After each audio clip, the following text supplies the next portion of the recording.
आज हम इस चैप्टर यूनिट्स एंड मेजरमेंट्स का 6th लेक्चर स्टार्ट करेंगे, जिसमें हम स्टडी करेंगे what is the principle of homogeneity and what are the applications of dimensional analysis. Dimensional analysis में हम कहाँ पे हम इसको यूज़ कर सकते हैं। ठीक है, आइए चले देखते हैं। First is what is principal of homogeneity. अभी तक हम डायमेंशंस की बात कर रहे थे। अगर हम लेंथ की बात कर रहे थे, लेंथ ऑफ डायमेंशन क्या है, हम बोलते थे इसके डायमेंशन है L। इसी तरह अगर हम मास की बात करते थे तो dimension of mass is M and dimension of time is T।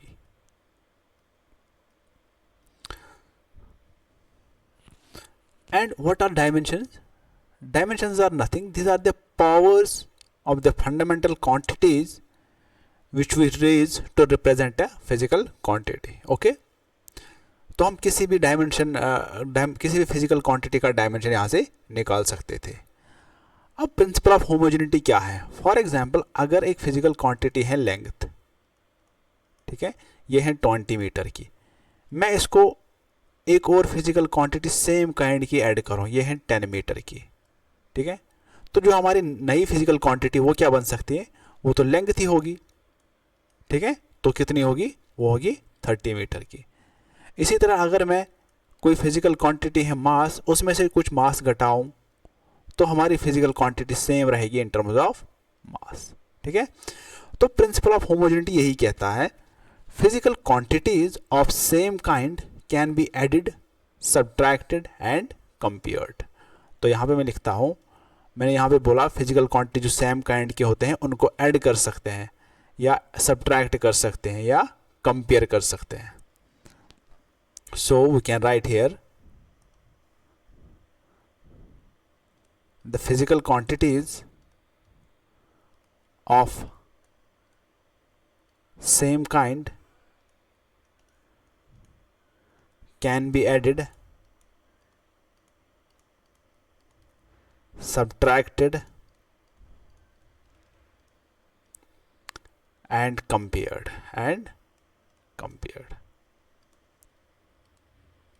ठीक है, तो यहाँ पे मैंने लेंथ की एग्जांपल ली, जब इसको ऐड हुआ तो हमारी जो फिजिकल क्वांटिटी वो लेंथ थी, तो जो डायमेंशन इसका होगा वो डायमेंशन इसका भी होगा, वो डायमेंशन इसका भी होगा। इसको हम दूसरे टर्म में भी लिख सकते हैं, और वी कैन से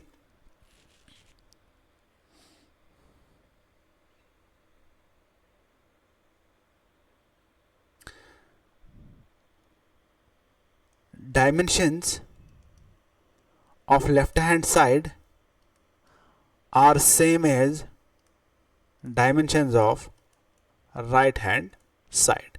Let's take the example to understand this concept. We have the example, first equation of motion, v is equal to u plus at. What is the dimension of v? V is velocity, so we can write lt power minus 1. Again, u is the initial velocity. What is the dimension of velocity? Again, lt power minus 1. Plus, now acceleration. Dimension of acceleration is lt power minus 2 int, and dimension of t is t. Okay. So we can write lt minus 1 is equal to lt minus 1 plus, this is 2 minus 2, t plus 1, so it becomes lt minus 1.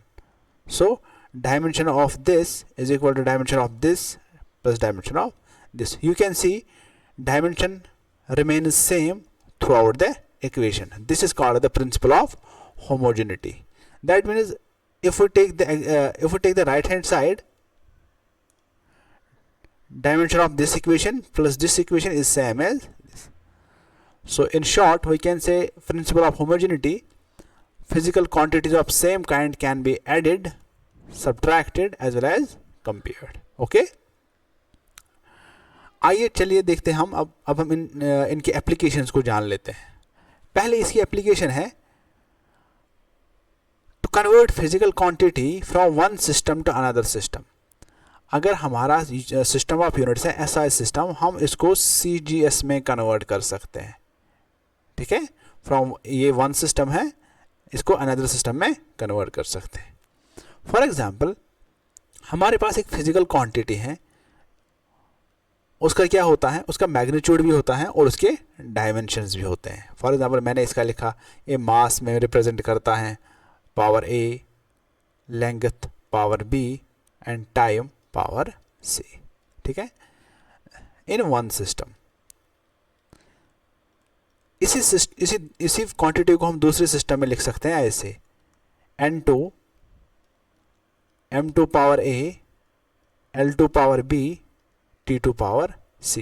क्योंकि physical quantity same है तो हम इनको compare कर सकते हैं, ठीक है, हम इनको कंपेयर कर सकते हैं। तो हमें निकले n2 m2 l2 t2 power a, b and c is equal to n1 m1 power a, l1 power b, t1 power c। तो यहाँ से हम n2 निकाल सकते हैं, किसके बराबर होगा, n1। तो यहाँ से मैं लिख सकता हूँ m1, तो ये यहाँ पे आएगा m2, दोनों का पावर में a लिख सकता हूँ। इसी तरह l1 l2 पावर b, इसी तरह t1 by t2 power c।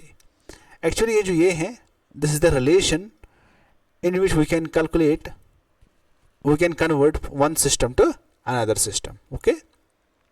आइए चले एग्जाम्पल से इस चीज को समझते हैं। इस फॉर्मूला को आप ध्यान से याद रखिए।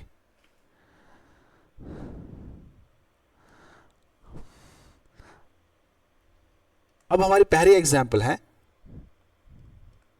Convert 1 newton into dyne. 1 newton में कितने डाइन होते हैं, ठीक है। आइए इसको सॉल्व करते हैं। जो न्यूटन है ये क्या है, ये SI यूनिट है, ठीक है। तो डाइन क्या है, डाइन इज ये CGS यूनिट है, CGS यूनिट, ओके। न्यूटन किसका यूनिट है, फोर्स का। तो यहां पे मैं लिखता हूं Newton is unit of force. तो डायमेंशनल फॉर्मूला ऑफ फोर्स क्या आएगा, तो हमें पता है डायमेंशनल ऑफ फोर्स क्या है, m1 l1 t-2। इसको समझने के लिए आपको पिछले लेक्चर को समझना होगा। तो यहां से हमें a निकलेगा 1, जो पावर होगा ये a होता है, b निकलेगा 1 और c निकलेगा किसके बराबर, -2, ठीक है। अब देखिए ये SI है, तो यहां से मैं CGS लिखता हूं। अगर SI में m1 है 1 kg, लेंथ है l1 1 मीटर एंड टाइम है t1 is equal to 1 second, ठीक है। और इसका जो मैग्नीट्यूड है n1 वो है कितना, 1 न्यूटन, ओके। इसी तरह मैं m2 में CGS को क्या लिख सकता हूँ, ग्राम्स में। तो L2 को यहाँ पे मीटर है, तो यहाँ पे किस में लिखते हैं, 1 सेंटीमीटर। और T2 इसको सेकंड में ही मेजर करते हैं। तो मुझे क्या निकालना है, N2 निकालना, ठीक है, okay.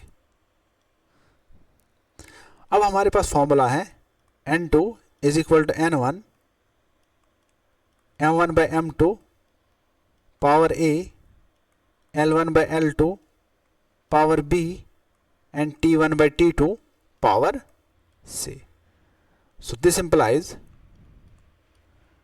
N2 is equal to, तो N1 है हमारे पास 1, m1 क्या है 1 kg by 1 gram power a क्या है, a 1 के बराबर है यहाँ पे। इसी तरह L1 1 metre by 1 centimetre power b के बदले वहाँ पे 1 है। इसी तरह t 1 second upon 1 second power -2, क्योंकि न्यूमरेटर एंड डिनोमिनेटर से हम इसको कैंसिल कर सकते हैं। तो N2 आएगा किसके बराबर, 1 की। अब मुझे किस में करना है, डाइन में। डाइन में हम ग्राम सेंटीमीटर में देखना है, तो kg को कन्वर्ट करेंगे। ये होता है 1000 grams divide by 1 gram, okay. ये होता है 1 मीटर होता है 100 सेंटीमीटर डिवाइड बाई 1 सेंटीमीटर। ये कैंसिल हो जाएगा। तो N2 मुझे निकलेगा किसके बराबर, 3 और 5 10 power 5. This implies 1 Newton is equal to 10 power 5 dyne. Okay, तो इस तरह हम इस चीज को सॉल्व कर सकते हैं.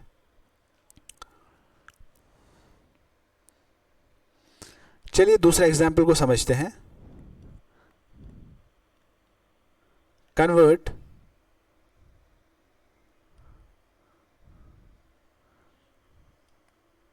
10 erg into dash joules. Okay, let us see this question.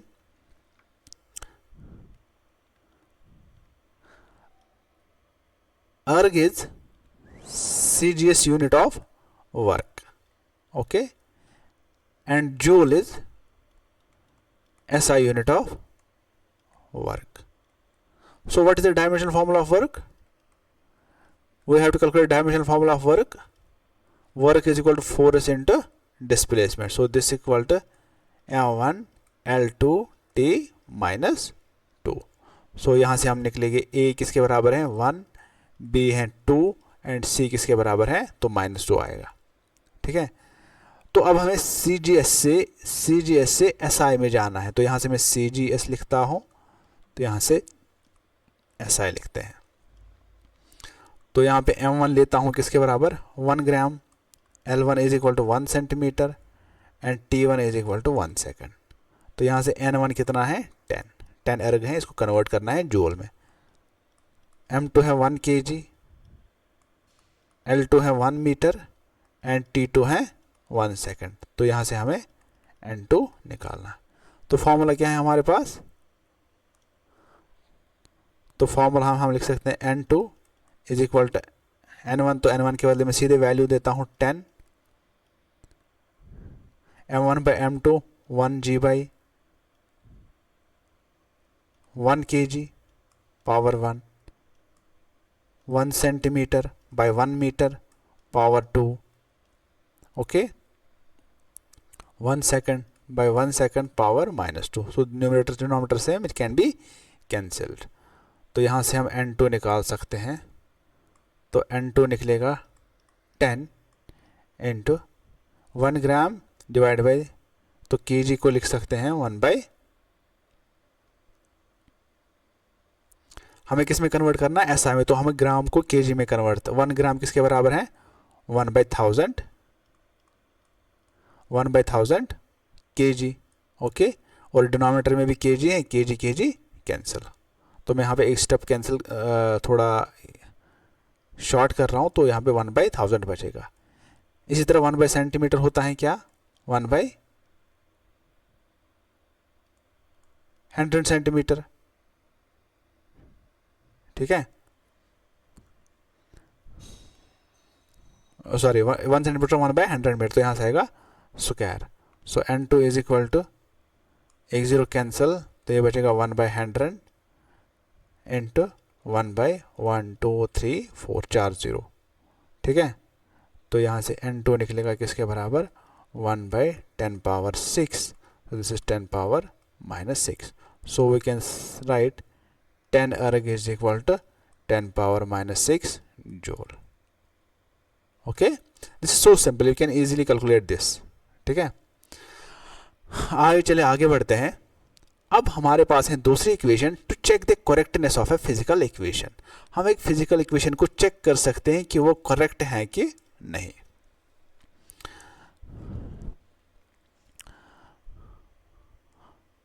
चलिए पहले एग्जांपल लेते हैं. जो न्यूटन्स लॉ है, force is equal to mass into acceleration. अगर इसका LHS लेंगे तो हम लिखते हैं डायमेंशनल फॉर्मूला ऑफ फोर्स क्या होगा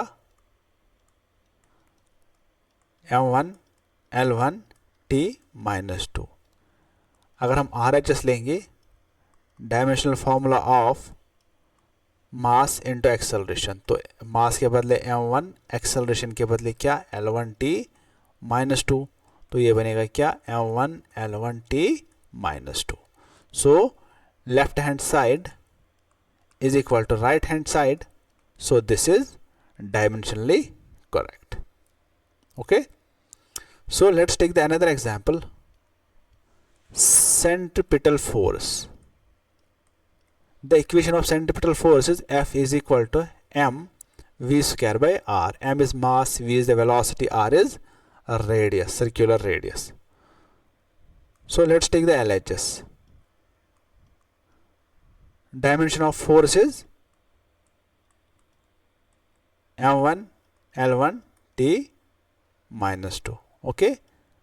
If we take the right hand side, what is the right hand side? mv square by r. Dimension of mass is m, velocity is L1 T minus 1, and we have the power square divided by r. R is L. So this becomes m1 L2, denominator में L1 है तो ये ऊपर चला जाएगा -1, तो ये बनेगा L power 1 and T power -2. You can observe here left hand side is same as right hand side, so this is dimensionally correct. So we can easily check the dimensions of an equation. Okay. If we take the another example, second equation of motion, s is equal to ut plus half of at square. Is this dimensionally correct? S is distance, u is velocity, t is time, a is acceleration, t is time. So s we can write L, ut we can write velocity lt minus 1 and time t, plus constant acceleration is lt minus 2, and this is t2. Okay. What will happen? This t and negative cancel, this t and t cancel. So L, dimension L, this is constant 1 by 2, dimension L. So we can say for each term dimensions are same. We know they are not mathematically equal, but dimensionally they are correct. So we can say left hand dimensions of left hand side are same as dimensions of right hand side. Okay. चलिए,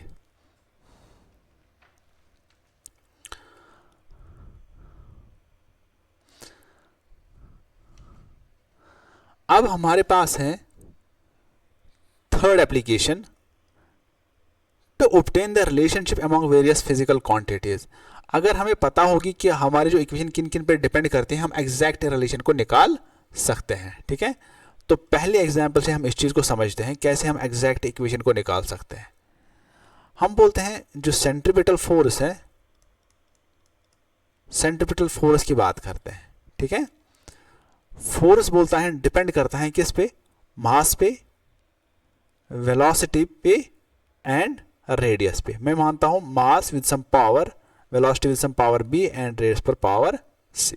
Okay, so we can write f is equal to, with k is proportionality constant, m power a, v power b, r power c. Okay, let us check this. What is the exact equation? With the dimensional formula of force, we can write m1 L1 T minus 2. Okay, keep this constant k, m, so m power a, dimension of velocity lt minus 1, power b, dimension of r, this is L power c. According to the principle of homogeneity, we can say same type of dimensions can be compared, added and subtracted.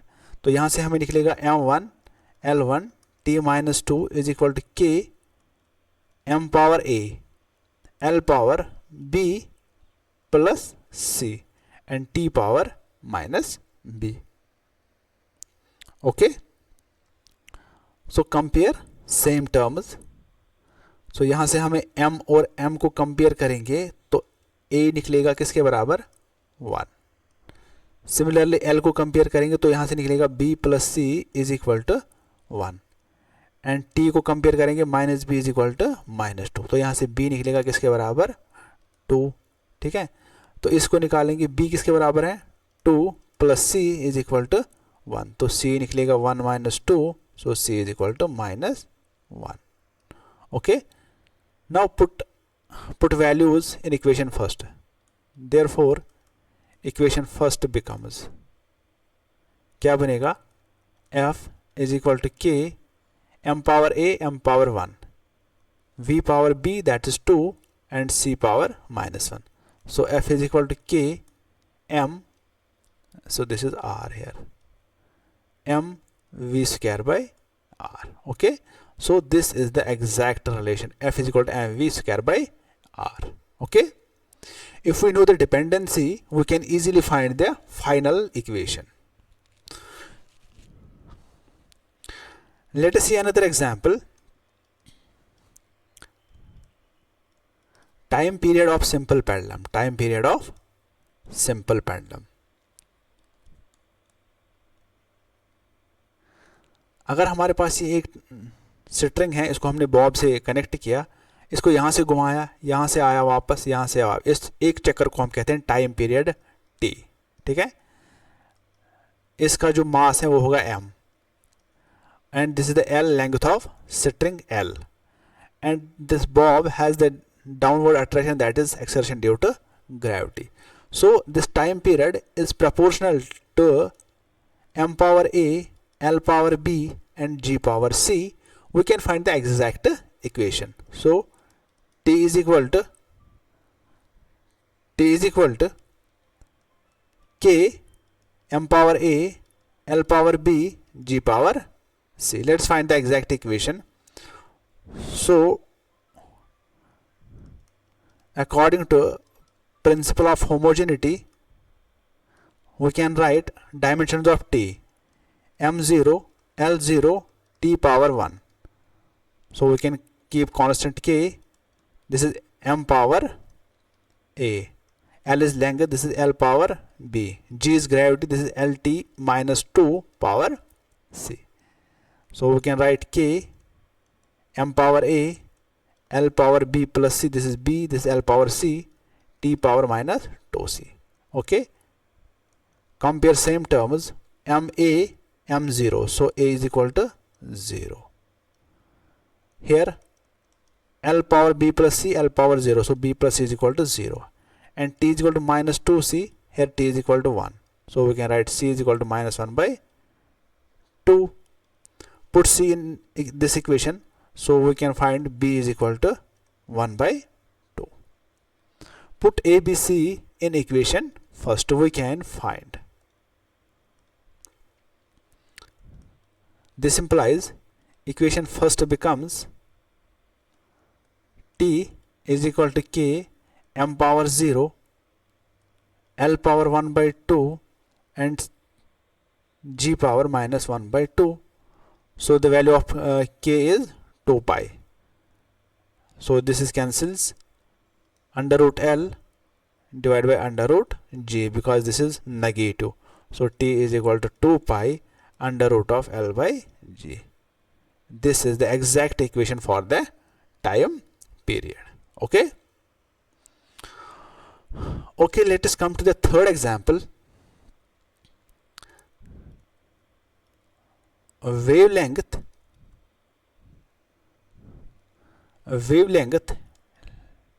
of a wave depends on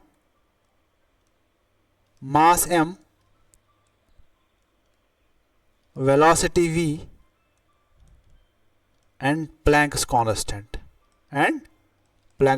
h. So we can have the equation lambda is proportional to m power a, v power b, h power c. So we can write this equation k times m power a, v power b, h power c. What is the lambda? Lambda is the length, so we can write the dimensions here simply. So we can write here m0, L1, T0. This is k, mass is m1, power a, velocity is Lt minus 1, power b, h is Planck's constant, the dimension of Planck's constant is m L2 T minus 1. We have already learned this in the previous lecture. You can easily check there. Power c. So we can compare the same nature. M. So here is, So we can write one more step. M0 L1 T0 is equal to K M power A plus C. This is A M power C. L power B plus 2C. Okay. And T power minus B minus C. Now compare M, L and T. So we can write A plus C is equal to 0. B plus 2C is equal to 1 power of L. And minus B minus C is equal to 0. Okay. So we can find here B is equal to C. We can find here B is equal to, cancel minus, this becomes, so we can find here,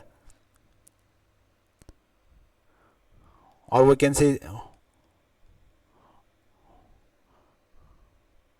calculating all these equations, we can find A is equal to -1, B is equal to -1, and we can calculate C is equal to 1. You can find all these by yourself. Now put all these values, we can find lambda is equal to K M power A, M power -1, V power B -1, and H power 1. So we can find lambda is equal to K H divided by M V. So this is the exact equation. You can easily find this. These are the most easiest questions. Let us move to the another topic to find the dimensions of constants. तो हमारा जो fourth application है, हम easily क्या कर सकते हैं, constants के जो डायमेंशंस हैं उनको फाइंड कर सकते हैं. चलिए पहले एग्जांपल लेते हैं. हमारे पास इक्वेशन है x is equal to at square plus bt cube. जो a एंड b हैं ये कॉन्स्टेंट्स हैं, इनके डायमेंशंस को फाइंड आउट करना है. और x is position, t is time. तो x is equal to at square, इसका क्या आएगा L1, a का क्या होगा LT माइनस 2, और यहाँ से होगा T2. ठीक है, टी कैंसिल, तो आप देख रहे हो L, तो यहाँ पे हम, sorry, this is not acceleration, this is constant A. Okay, this is constant A. L is equal to A T square. तो यहाँ से निकलेगा L by T square is equal to A. So A is equal to LT minus 2. Okay. So we can easily find the dimension of constant A. Let's come to the another.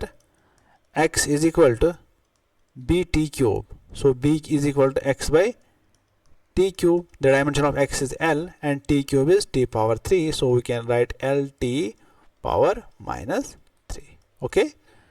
So we can easily find the dimensions. Now we have the second example. We have the van der Waals equation.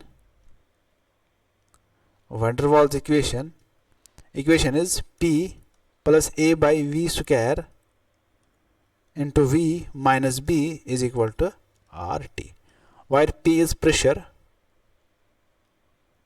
V is volume, T is temperature, R is constant, and A and B are constant. A and B are, we have to find A and B. Let's find A and B. We know, according to the principle of homogeneity, the dimension of this term and this term are same because they are in addition. In addition, dimensions are same. So we can write P is equal to A by V square. So A is equal to PV square. P is equal to pressure. So pressure is equal to force by area into V square. Okay. तो dimension of force क्या है? M1 L1 T minus 2. V is volume, so this is L3 power 2, and acceleration is L2. Okay. So A becomes M1, L1 and L6 हो गया L7, T power -2 divide by L2। तो यहाँ से हम लिख सकते हैं m1 L, साथ में से 2 चलेंगे, L5 T power -2। This the dimension of A। Again this V and B has the same dimension, B is equal to V. So B is equal to dimension of V, V is volume, so this is L3. So we can easily find the dimension of A and B. Okay, this is enough for today. Thank you and have a nice day.